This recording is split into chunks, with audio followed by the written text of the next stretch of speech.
Assalamualaikum warahmatullahi wabarakatuh. Ketemu lagi dengan saya Ibu Emi Sudarwati dari TBM Kinanti Bono, Bojonegoro, Jawa Timur. Pada kesempatan kali ini, saya akan membaca salah satu kisah inspiratif dari buku Umar Bakri 4.0, Inspirasi bagi Guru Milenial, dengan judul Menjadi Guru, Kutukan Terindah Bagiku, karya Ibu Desire. Menikmati takdir. Setelah pindah dari Bandung ke Bogor karena mengikuti suami kala itu, tak terpikirkan olehku akan mengabdi dan menjadi seorang guru. Profesi yang secara pribadi akan aku hindari sebisa mungkin. Bagaimana tidak? Sebagian besar dari eyang buyutku berprofesi sebagai guru. Profesi termudah dengan gaji terendah. Siapa yang mau? Itu menurut pemikiranku sebagai sosok arogan yang mengincar profesi di dunia bisnis kala itu. Sepertinya sudah menjadi kutukan keluarga. Dari 100 lamaran yang kusebar, semuanya tidak terbalas, kecuali lamaran menjadi guru. Dengan bekal pengalaman menjadi asisten dosen di sebuah institut ternama di Indonesia, pede sekali aku melamar jadi guru SD. Saat itu, dengan harapan pukul 12 siang aku sudah pulang, leleh di rumah merawat 2 balitaku, beres. Ternyata aku salah melamar sekolah. Diterima di sekolah berwawasan internasional atau SPI di daerah Parung, membuat dan memaksaku menjadi orang yang tidak tahu apa-apa tentang dunia pendidikan. Padahal yang aku rasa saat itu bahwa jadi guru sudah sangat mendarah daging, sangat deras loh. Bagaimana tidak? Bapak ibuku adalah guru SMA dan SMEA. Sejak aku SD, aku selalu membantu mereka memeriksa ulangan pilihan ganda dengan bantuan bolongan hasil bakaran obat nyamuk yang ditumpuk di atas ulangan siswa. Aku hafal siapa siswa yang the best, the worst, dan sedang-sedang saja. Aku bahkan juga hafal soal serta jawaban ujian yang hanya diputar penempatannya. Jadi menurutku untuk jadi seorang guru itu gampang. Berbekal pengalaman masa kecil itu sepertinya mudah jadi guru jenjang SD pula. Ternyata pada hari pertama dan bulan-bulan pertama aku menjadi guru, aku merasa kewalahan dengan seorang guru SD. Berbekal sarjana umum bukan khusus pendidikan, sekolah megah itu memaksa aku harus ikut akta 4 alam mereka. Dengan status pertamaku sebagai asisten guru kelas. Habis jadi asisten dosen, sekarang jadi asisten guru kelas. Oh no, aku tak mudah menerima kenyataan itu, kawan. Merobek-robek egoku, bahkan ibuku bilang, ijazahmu gak laku, kok jadi asisten? Wah, hanya ngajar SD kok ada asistennya. Tuh kan, gak rela ibuku jika aku menjadi guru SD, guru bayangan pula. Gak keren banget. Bismillah, aku coba bertahan. Aku pasang dinding tinggi dalam diriku untuk mengesampingkan egoku. Ternyata semakin lama semakin asik loh.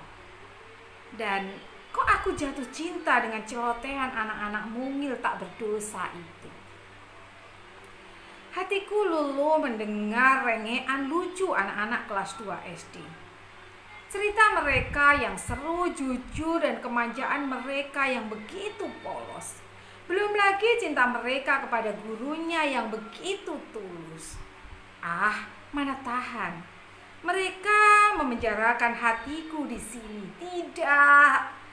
Mengingat jam kerjaku sebagai guru di sekolah tersebut, pupus sudah cita-citaku untuk bisa pulang sampai rumah pukul 12 siang. Dalam bayanganku dulu, aku bisa pulang cepat sehingga bisa main puas dengan malaikat kecilku di rumah. Bisa berkreasi di dapur dengan alat tempur kesayanganku dan masih bisa melakukan banyak hal sepulang mengajar di sekolah. Namun sayang seribu sayang, itu hanya ada dalam dunia khayalku saja. Realita SD ini termasuk full day school yang baru bisa pulang pukul 4 sore. Akhirnya sesampai di rumah hanya sisa tenaga dan waktu yang aku pergunakan untuk bermain dengan balita. Jangankan untuk berkreasi di dapur, sudah bisa masak saja aku sudah merasa untung bukan kepala. Lepas dari itu semua, di sela waktu lelahku, sesampai di rumah tak jarang siswa mungilku itu pun masih memerlukan aku. Dering SMS atau telepon berbunyi dari para wali kelas untuk mengeluh kesah atau sekedar bertanya tentang perkembangan anaknya di sekolah. Tak hanya itu, bahkan anak-anak mungil kesayanganku di sekolah menelpon untuk say hello kepada gurunya. So, menjadi guru 24 jam bukan hanya 8 jam di sekolah saja. Catat itu. Di sisi lain, aku juga tidak habis pikir mengenai anak-anak didikku.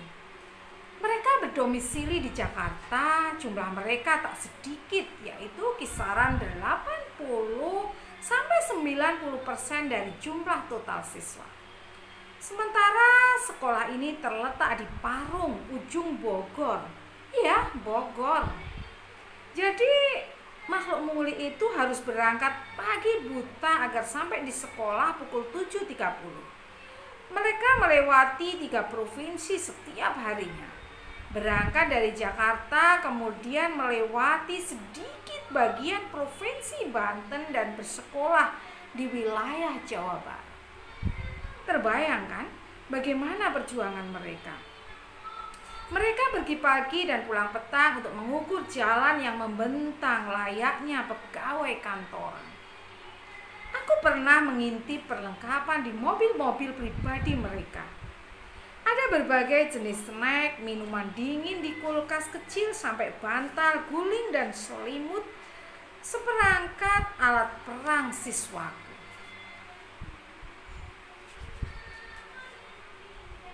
Takdirku jadi guru. Sebelum memulai tahun ajaran baru, kami sambut siswa dengan acara Welcome Day agar semua siswa siap dan bersemangat menyambut tahun ajaran baru. Kami siap menerima mereka dengan penuh senyum hangat di kelas-kelas yang sudah disiapkan sebelumnya. Biasanya para siswa datang diantar oleh pasukan lengkap keluarga, mirip pasukan bodrek yang akan bertempur. Ada AA, teteh, tante, om, kakek, nenek, dan tentu ada ayah, ibu, serta calon anak-anak kami yang akan dititipkan selama tahun-tahun ke depan di sekolah ini. Menegangkan, ya itulah, tapi aku bersyukur karena toh aku hanya asisten, membantu guru kelas. Bayang-bayang doang. Kuikuti serentetan kegiatan tersebut dengan wajah penuh antusias. Ku baca berkali-kali satu persatu track record mereka. Apalagi yang special needs. Tanpa ada bekal tentang psikologi anak, aku ingin belajar banyak tentang mereka dari mereka. Namun bukan coba-coba tentunya. Kala itu melekat dalam ingatanku ketika harus menenangkan orang tua siswa yang merasa khawatir menitipkan putranya di sekolah yang berlokasi di pinggiran Parung, sedangkan rumah mereka di Jakarta. Miss, pembelajarannya padat ya. Kasihan, anak kami rumahnya jauh. Perginya harus subuh. Sampai di sekolah bagaimana ya, Miss? Anak kami pasti capek atau mungkin akan mengantuk dalam kelas. Bagaimana dia bisa belajar? Jangan khawatir, Bu, Pak, kami semua di sini menyadari sepenuhnya bahwa siswa kami rumahnya jauh. Pembelajaran nantinya akan didesain sedemikian rupa agar putra dan putri, bapak dan ibu tidak sempat bosan atau mengantuk di kelas. Aku coba menenangkan sepasang orang tua siswa tersebut dan kututup dengan senyum yang tulus. Pada awal tahun pelajaran ini, aku berusaha sekuat tenaga menggerahkan kemampuan intelektualitasku yang terbatas ini untuk menjadi asisten guru kelas 2 SD. Itu dulu fokusnya. Target terdekat ialah dengan mulai ikut meeting mingguan setiap hari Rabu yang kami sebut dengan Rabuan. Di sana kami akan rapat antar kolega satu paralel. Apa saja yang dibahas? Wah, banyak sekali, banyak. Mulai dari menyusun RPP, rencana pembelajaran, serta perangkatnya secara lengkap. Kemudian bedah kurikulum dan membuat worksheet sebagai paket komplit untuk mengasah dan mengembangkan daya pikir anak. Itu semua aku lakukan yang terbaik menurut versiku, entah menurut orang lain. Selain persiapan untuk diri sendiri sebaik mungkin, manajemen sekolah pun memperhatikan meningkatkan profesionalisme para SDM-nya untuk menjadi guru yang mumpuni. Itu pun dilakukan oleh sekolah secara serius. Ini terbukti dengan turun langsungnya foundernya, yaitu ketua yayasan dan jajarannya untuk mensosialisasikan visi dan misi serta motivasi staf pendidiknya.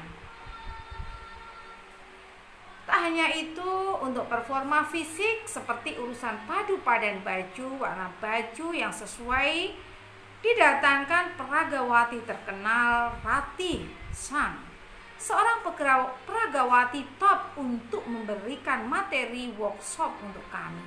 Mantap kan? Sampai segitunya mereka memperhatikan kualitas SDM-nya. Berkejaran dengan manajemen mempersiapkan SDM-nya, banyak PR yang harus aku kejar dengan kecepatan sprint. Aku mulai dengan memahami bedanya mengajar dengan mendidik. Aku mencoba melancarkan keterampilan berbahasa Inggrisku dengan berbagai cara. Karena ada penilaian berkala untuk guru, yaitu nilai EPT atau English Proficiency Test yang saat itu ujiannya bertempat di LIA. EPT ini merupakan keharusan karena berpengaruh pada besarnya gaji guru di sekolah tersebut. Tentu, setelah digabung dengan nilai observasi performa guru di kelas. Jadi, kelas di sekolah ini tidak dilepas begitu saja oleh manajemen sekolah. Secara terjadwal, walaupun tidak, beliau menilai secara langsung bagaimana interaksi antar guru, asisten, serta para siswa di kelas. Juga hubungan antar kolega.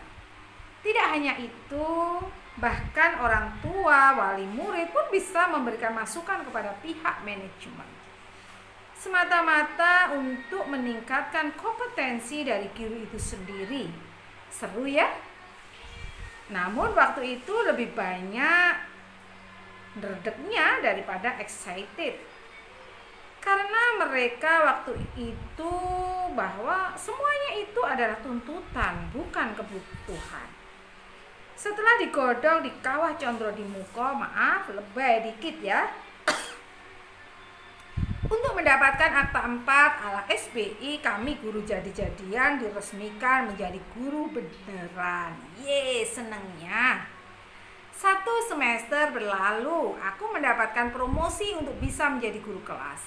Alhamdulillah ya Rob, Engkau perkenankan aku memiliki ruang kelas dengan nama inisialku sendiri, Desiree. Di kelas 5, di ruang kelas itulah aku memulai perjalanan panjangku, memulai mengukir sejarahku sebagai guru beneran. Selamat datang di kelas SD. Update skill, breathing skill. Beberapa jurus jitu telah aku kuasai, tetapi bukan sekolah luar biasa kalau tidak update skill dari waktu ke waktu. Kali ini adalah belajar menulis. Ini yang menantang aku untuk berkarya secara kontinu. Total ada 13 buku. Setelah kegiatan itu sampai sekarang telah aku publish. Tentu cikal bakal yang memaksa guru untuk menulis adalah workshop internal sekolah. Jangan ngaku jadi guru kalau tidak bisa menulis. Budaya literasi sekolah yang kuat yang membawa aku juga mengenalkannya ke kolega guru-guru di Jawa Timur. Aku boyong mereka ke Parung agar mereka berguru melihat langsung penerapan sekolah inklusif yang ideal yang dikenal dengan program sekolah ramah anak. Pendidikan penguatan karakter serta pengelolaan sekolah swasta yang mandiri serta menumbuhkan dan melaksanakan budaya literasi sekolah.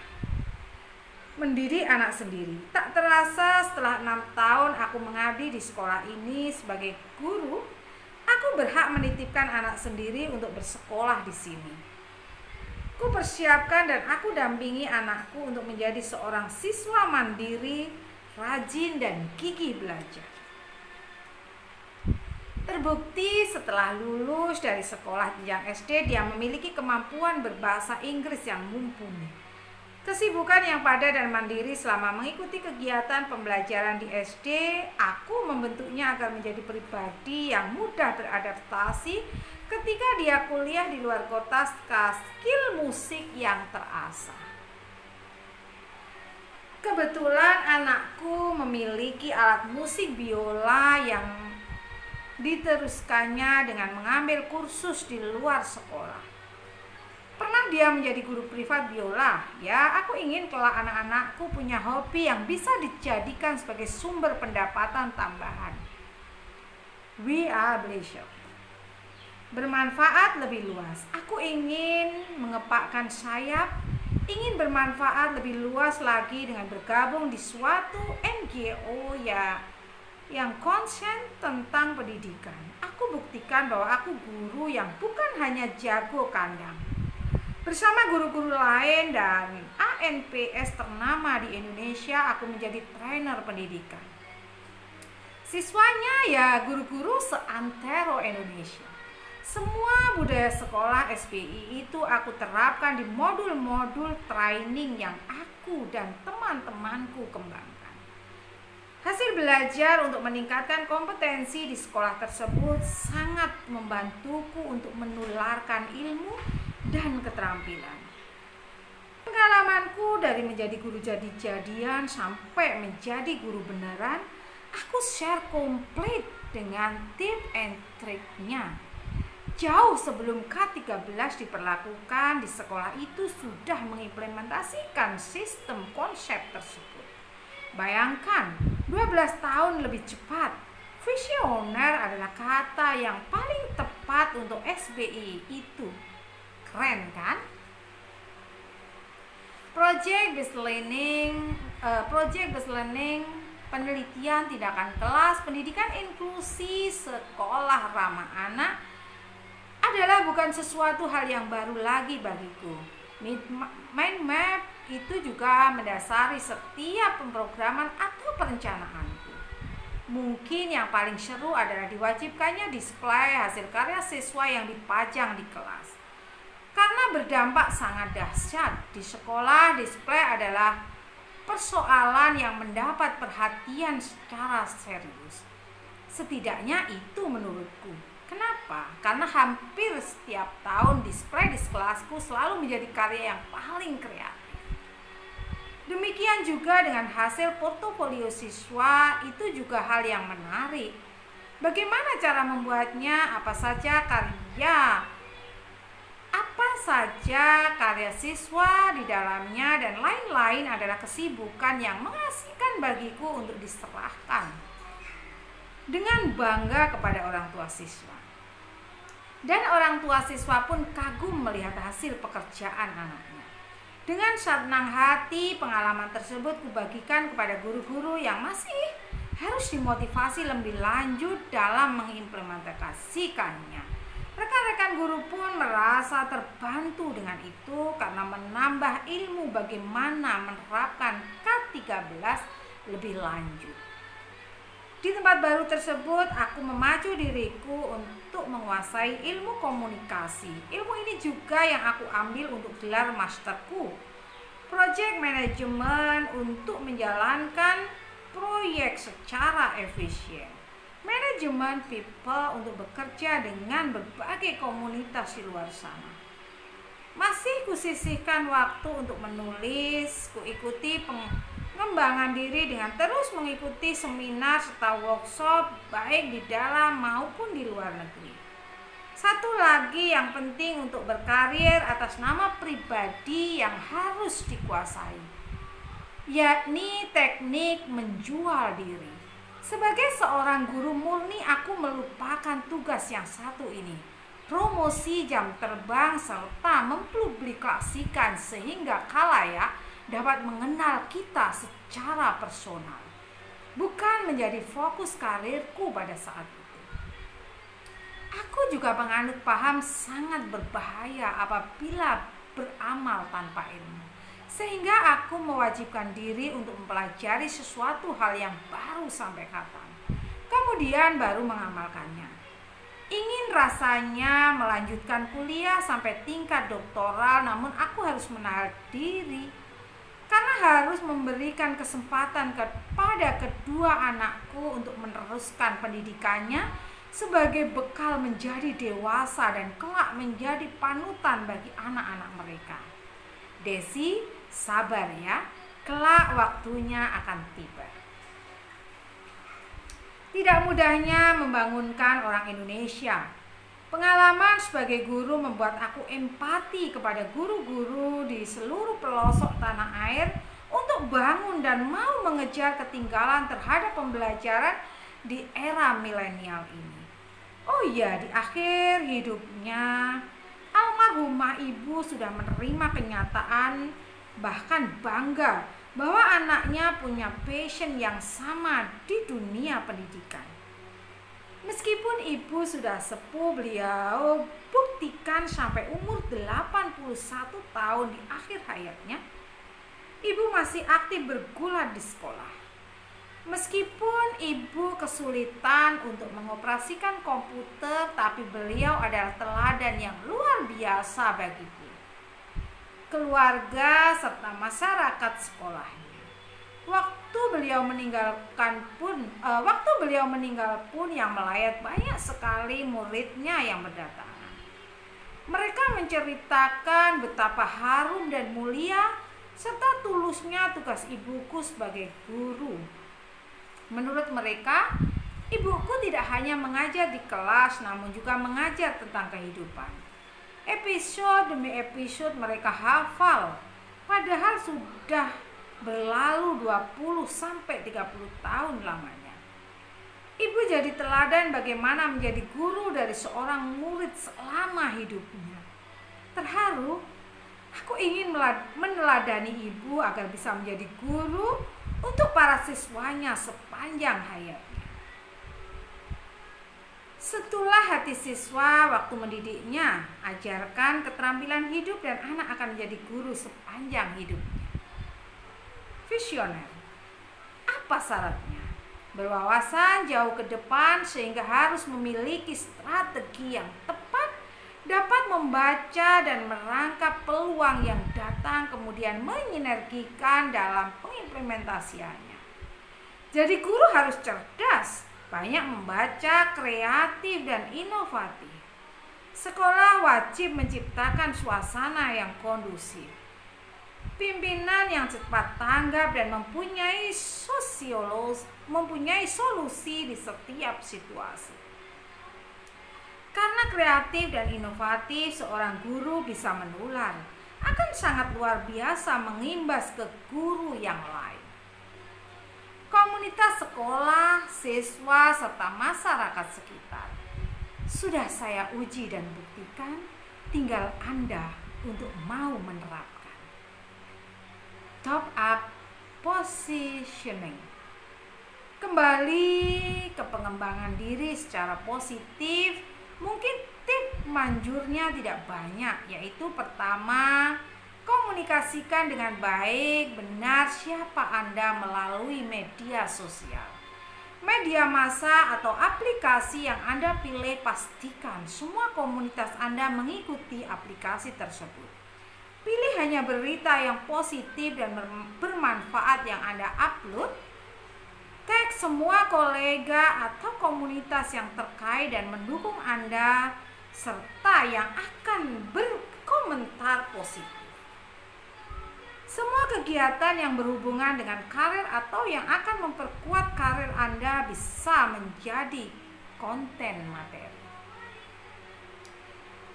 Tahan diri terhadap godaan untuk memuat berita yang tidak jelas sumbernya. Jangan terlalu menggebu untuk berdebat apabila berseberangan dengan kelompok atau pendapat yang berbeda. Teruslah menulis dan tetap eksis apapun situasi maupun kondisinya.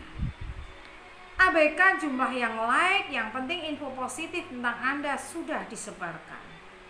Terus terang, aku menyeleksi guru model, staf di suatu lembaga pendidikan di beberapa tempat di Indonesia adalah dari semua akun media sosialnya. Aku melihat konten dari media sosial yang dipilih, siapa pengikutnya, bagaimana komentarnya. Dulu aku pemalu, tapi hanya di depan laptop ideku muncul dengan deras. Aku pun makin rajin bercerita dan aku simpan di laptop.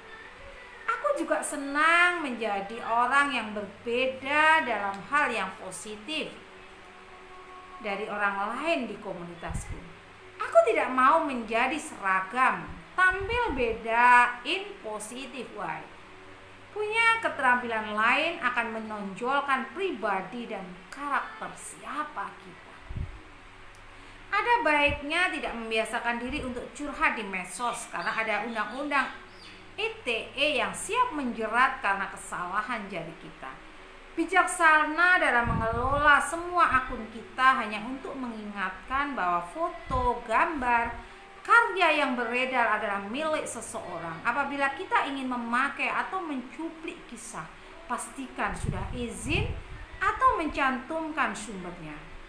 Kesalahan ini biasa terjadi karena melihat gambar yang bagus dan sesuai, kita langsung ambil tanpa izin. Kedua, jejaring yang luas. Bergaullah seluas-luasnya, akan ada seleksi alam bahwa hanya orang-orang yang sesuai misi dengan kita lah akan berkumpul. Hal ini yang mempermudah aku untuk bertemu dan menjalin kerjasama dengan komunitas di luar sana.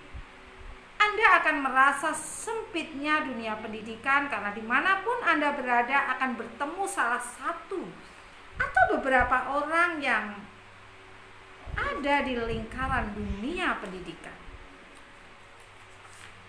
Karena dunia pendidikan yang hanya sedaun kelor, juga nama baik serta kepercayaan kolega atau jejaring Anda hanya berbekal pesan singkat. Nama Anda bisa jadi trending topik. Apabila bagus, itu sebuah keuntungan promosi gratis bagi Anda.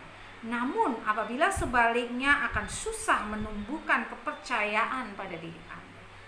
Seperti senjata makan tuan, waspadalah.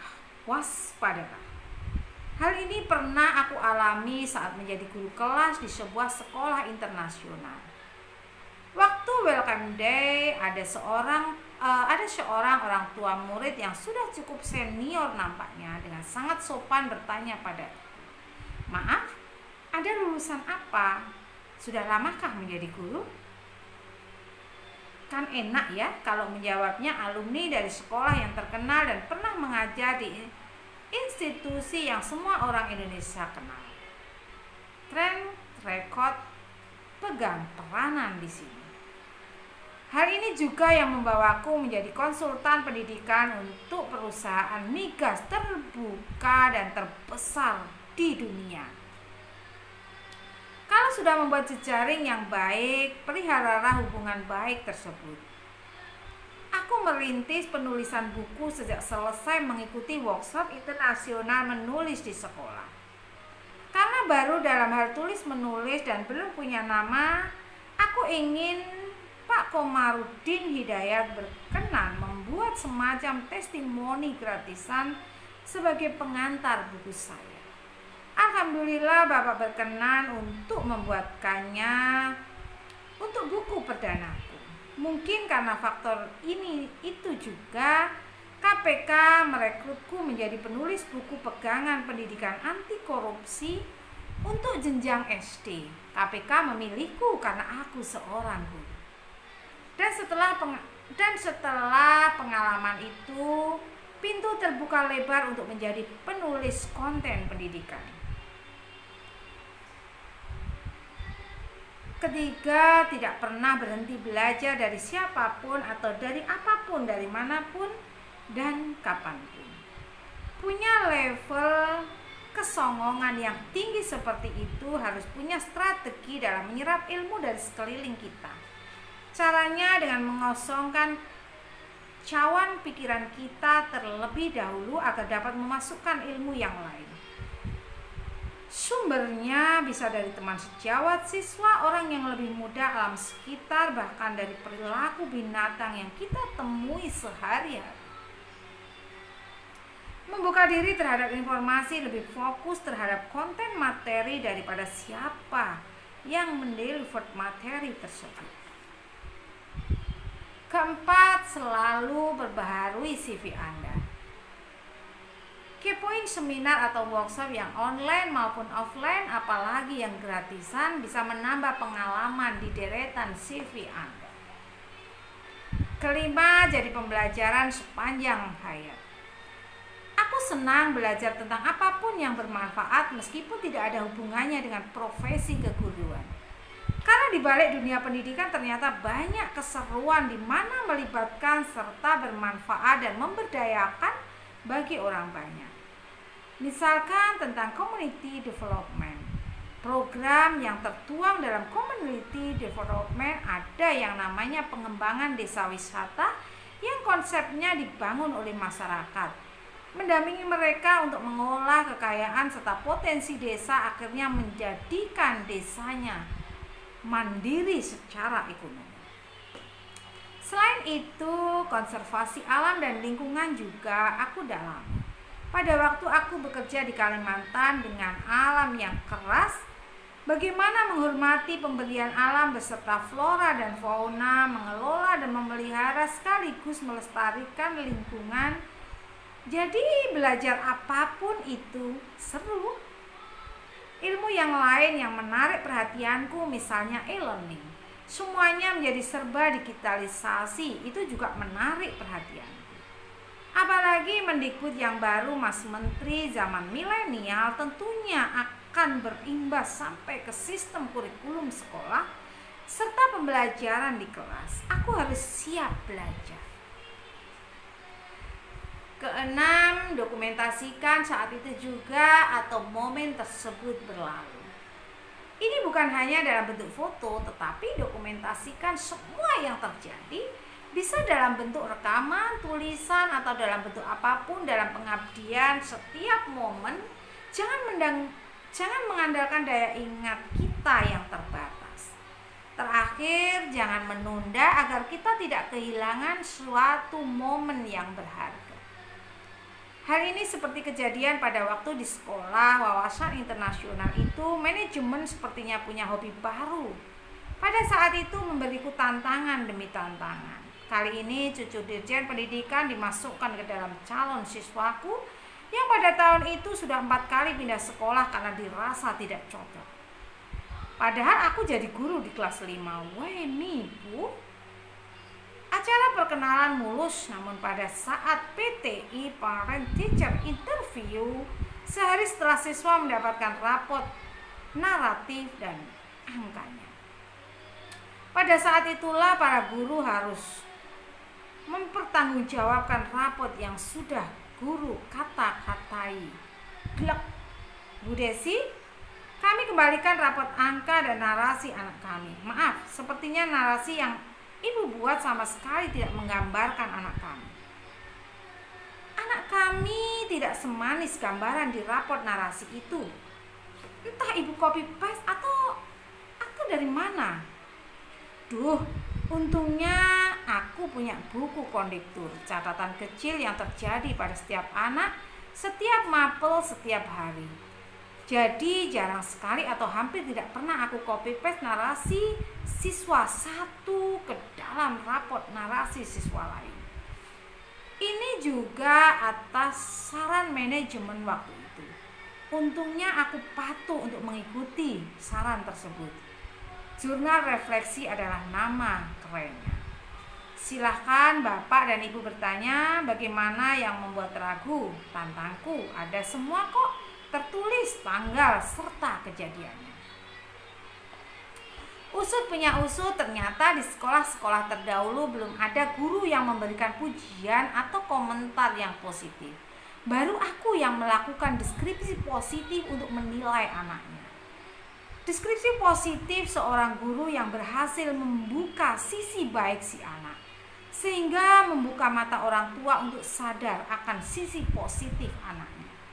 Ya, mataku juga sudah becek karena mereka terharu memeluk anaknya di depanku. Duh buyut, Mbah Kakung, Mbah Putri, Bapak, Ibu, aku senang dan tersanjung dengan kutukan ini.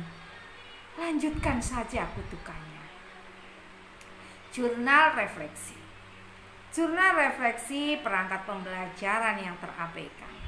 Berdasarkan pengalaman untuk meningkatkan kompetensi dalam pembelajaran selain RPP, media pembelajaran APE dan lain-lain, guru harus mendokumentasikan segala hal yang terjadi pada saat itu dalam jurnal refleksi guru. Bukan hanya bercerita tentang efektif tidaknya RPP, tetapi membuat lebih lengkap dan dalam lagi. Misalkan tentang perasaan baik guru maupun siswa. Bagaimana cara mengetahuinya? Ternyata diskusikan dengan siswa.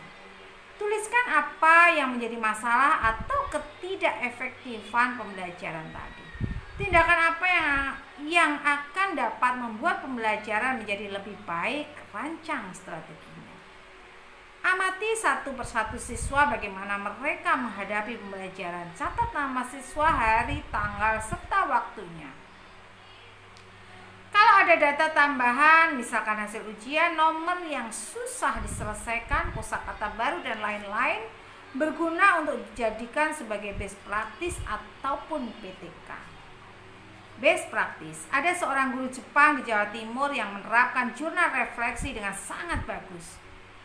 Materi ini juga dipilihnya hingga beliau lolos menjadi trainer internasional yang berkesempatan pulang pergi ke Jepang 6 kali dalam 3 tahun ini. Ketujuh, buat planning hidup. Dimulai dari generasiku sudah jarang orang dari awal bekerja sampai pensiun hanya bertahan di satu tempat. Apalagi di zaman sekarang, orang akan berpindah kerja mungkin setelah 6-7 kali tempat atau profesi. Semakin nyaman zona Anda sekarang harus semakin cepat ditinggalkan. Itu kata orang-orang yang sudah maju.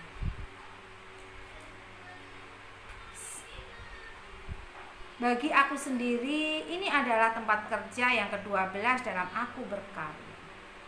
Pindah dari suatu tempat ke tempat yang lain adalah hal biasa bagiku kala itu. Aku menghindari zona zaman tersebut. Sebelum membuat plan, tentunya tujuan terlebih dahulu apa yang Anda kejar dalam hidup. Apa yang paling penting, bagaimana strategi untuk mencapai tujuan tersebut. Misalnya cita-citaku membuat buku tiap tahunnya, tapi cukup sulit untuk mewujudkan. Walau demikian, setidaknya sudah ada 13 buku yang aku tulis dan terbitkan. Aku juga membuat rencana untuk selalu berusaha pergi ke luar negeri, dalam rangka apapun. Karena menurutku dengan pergi ke luar negeri akan mengubah pola pikir kita. Bisa belajar banyak sekali dalam perjalanan tersebut, mulai dari perencanaan, mengunjungi tempat yang asing, makan seperti penduduk setempat, melihat etika dan etos bekerja di negara tersebut. Sungguh akan memperkaya kita out of the box. Untuk itu aku selalu siap memperbaharui paspor kalau sudah kedaluarsa. Di umur setengah abad nanti aku bercita-cita akan pensiun kerja. Insya Allah jika Allah meridhoi. Jadi Bermimpilah buat suatu strategi untuk mencapainya. Bulatkan niat, insya Allah semesta pun akan mengamini. Agar sebelum sampai ajalku, aku dapat bermanfaat bagi orang sebanyak-banyaknya. Aku konsultan pendidikan, malang melintang menjajal keterampilan baru, dan semuanya masih dengan passion yang sama, dunia pendidikan. Aku klaim bahwa ini adalah puncak karirku. Kerjaku hanya beberapa hari, namun dibayar sebesar biasa gaji bulananku. Aku bisa memilih di daerah mana yang akan aku datangi. Aku juga memilih hari dan kapan aku akan bekerja. Aku sudah tidak lagi memikirkan besar gaji. Aku berusaha dan tetap belajar untuk mulai ikhlas dengan ketetapan Allah. Tugas utamaku adalah memberikan masukan serta saran terbaik bagi para klien. Untuk itu programnya bisa tailor-made, biasanya juga adalah best practice yang aku akan dengan senang hati sharing dengan mereka. Karena aku tidak membawa bendera yayasan apapun, maka kepercayaan klien adalah yang utama. Jam terbang yang mumpuni serta pengalaman sebagai guru yang membuat aku bisa memberikan tips dan trik untuk menghasilkan hasil atau solusi yang terbaik.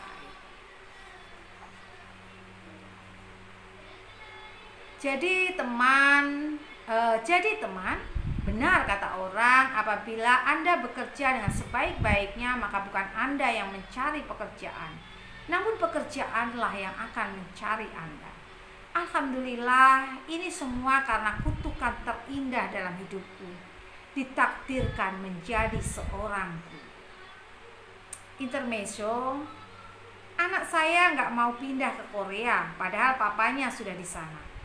Pas ditanya, di sana nggak ada Miss Desi. 2006 ibunya Alfred 5D dan 6D. Tahu nggak Miss, di bawah bantal dia masih tersimpan loh kartu reward kalau dia muridnya Miss Desi yang jago komputer. Tahun 2007 ibunya Karim 5D waktu Karim kelas 8. Dimanapun si Mas selalu bilang kalau Miss Desi adalah best teacher-nya ever. Tahun 2010 ibunya Krishna 5D 6D waktu Krishna sudah kuliah. Dulu dia nggak mau ngomong, diem aja. Sekarang cerewet minta ampun. Thank you Bu Desi. 2012 tantenya JJ 6D. Miss, saya mau mengundang ke pernikahan saya. Mohon maaf, saya kirim undangannya lewat IG. Saya ingin Miss hadir. Saya tunggu ya Miss. November 2019 Adiza 6D. Kenapa dia ngundang guru SD-nya sih? Kata anakku heran. Demikian tadi kisah inspiratif dengan judul Menjadi Guru Kutukan Terindah Bagiku, karya Ibu Desire.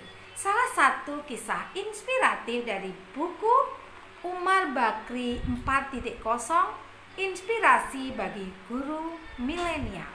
Sampai jumpa pada kisah inspiratif berikutnya. Terima kasih. Wassalamualaikum warahmatullahi wabarakatuh.